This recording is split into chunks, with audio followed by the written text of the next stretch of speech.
khulu namanya. Seorang istri yang minta cerai, maka dengan cara membayar. Kalau suami menerima, maka jatuhlah cerai, namanya khulu. Dan khulu ini adalah terserah. Bisa saja seorang suami mengatakan, sebesar mahar yang aku bayar dulu. Boleh. Lebih. Boleh. Khulu. Pengganti. Uang yang diberikan lebih daripada maharnya. Bisa sama dengan maharnya. Bisa saja kurang.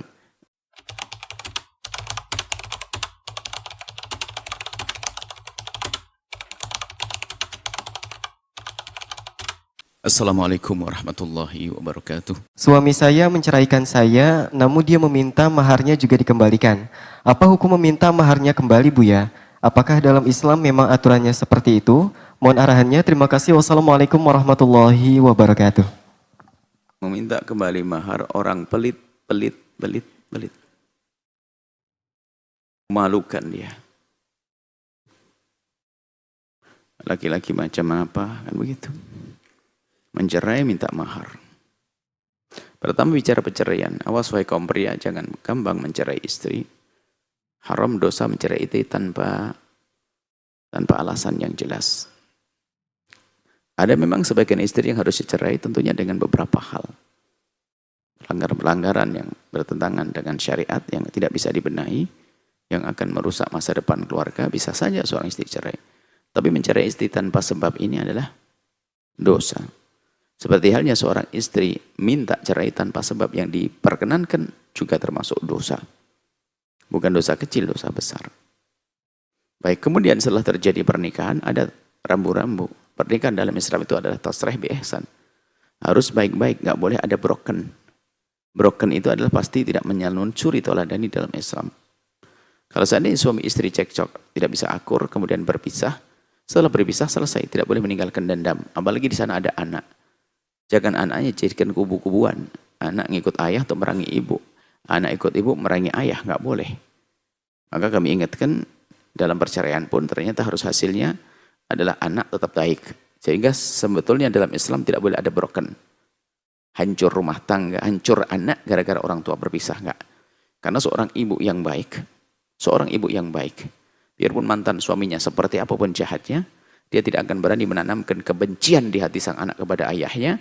Sebab ayahnya tetap ayahnya, suatu ketika harus ada kesempatan untuk berbakti.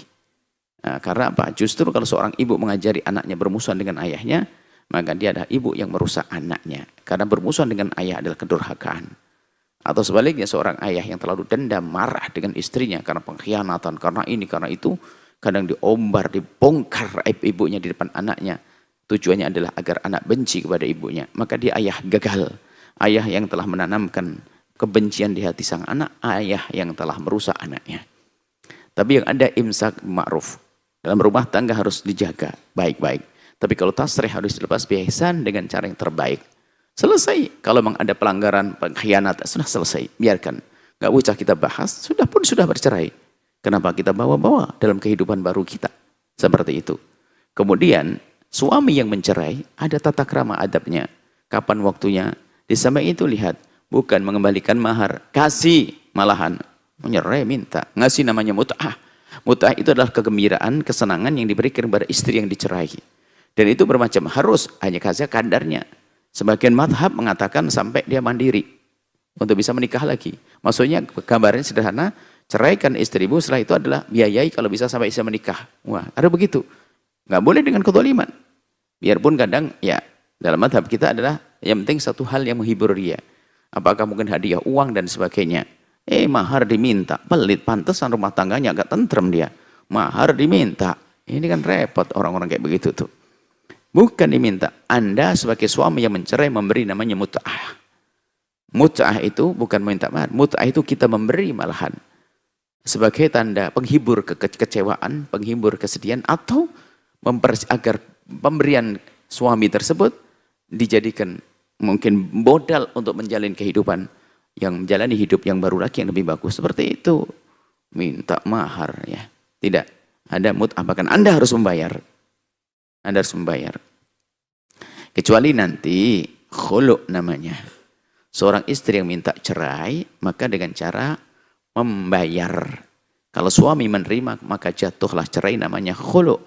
Dan khulu ini adalah terserah, bisa saja seorang suami mengatakan sebesar mahar yang aku bayar dulu, boleh, lebih boleh, atau karena sudah terlanjur tidak senang, ya berapapun duit kamu minta aku kasih, aku cerai kau. Jadi bisa saja khulu, pengganti uang yang diberikan lebih daripada maharnya, bisa sama dengan maharnya, bisa saja kurang.